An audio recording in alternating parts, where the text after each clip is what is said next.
At the end of your life, you won't look back and be excited about the things you have accumulated. The wealth, the power. In fact, all you'll have is what you leave behind. Your community and your contribution. In other words, your legacy. My name is Cassandra Anderson. I'm the Vice President of Channel Sales for a telephone company. And I'm not a professional speaker, nor do I desire to be a professional speaker. But what I do is I help girls ages 11 through 17 who have been sexually trafficked, which really happens, find a purpose in life.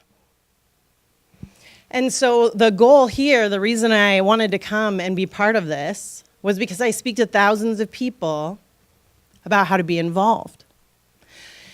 And I introduce people all over Arizona and the southern states to a program, an educational program on how to transform their lives, right? I get to be an introduction leader. I introduce them to the work.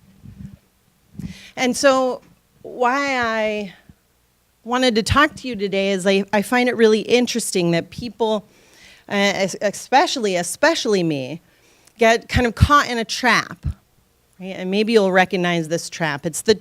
I call it the eternity phenomena. Maybe you've experienced this, like that we live like we will have forever to live. Now, I learned today that I'm going to live to be 125. I'm talking to him later. Okay, and I could die tomorrow or tonight, right? There's no guarantee.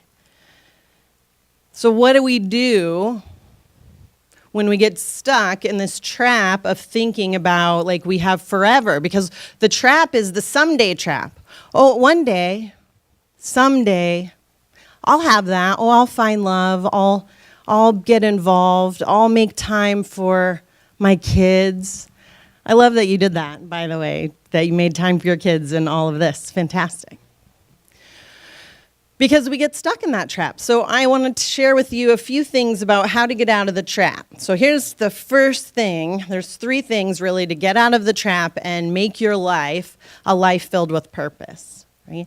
To be, 1, be present. Really be present. And 2, be in community. And you can create community wherever you are, right? You don't have to go out and go find community like hi, will you be my friend? I need some community. No, you just be community. You embody community. And then 3rd, you be a contribution to the world. I've heard a lot about that tonight in listening to your speaking, that you want to be a contribution, right? So what's your access to that? So first, how can you be present? Okay, so we're going to do a quick exercise. Ready? So the first thing we're going to do to be present is we're going to take a deep breath. We're going to 2 seconds in, and then we're going to hold it, and then 2 seconds out. You ready? Together with me.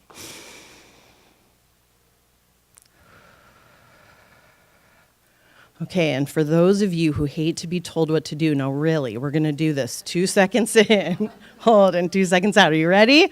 Okay. Notice like that feeling in your body right away is this one where you could get in touch with maybe like what you were thinking, the little voice inside your head that's not your friend and really isn't you, the one that's judging and evaluating and looking and telling you can't, or telling you they can't, or telling you like, oh, but that black dress is too short and her hair is too red, and my God, those heels were so tall. Right? That's not you, and it's not your friend, and that's not you being present. So just the anxiety that you can let go of and when you're just breathing, right? So be present. And it's a practice. And then next, to be in community. And you probably have church and friends and work, and so consolidate your circles. Invite your church people to be on the softball league, right? Invite your work people into the neighborhood barbecue. You'll have more time for the things that matter when you consolidate your communities. And finally, be a contribution. Now, you have good reasons not to be, or you have lots of stories about how you already are, right? But consider these things. Your time and your talent and your treasure is all that you have, and you get to leave it behind. So make a difference in your world.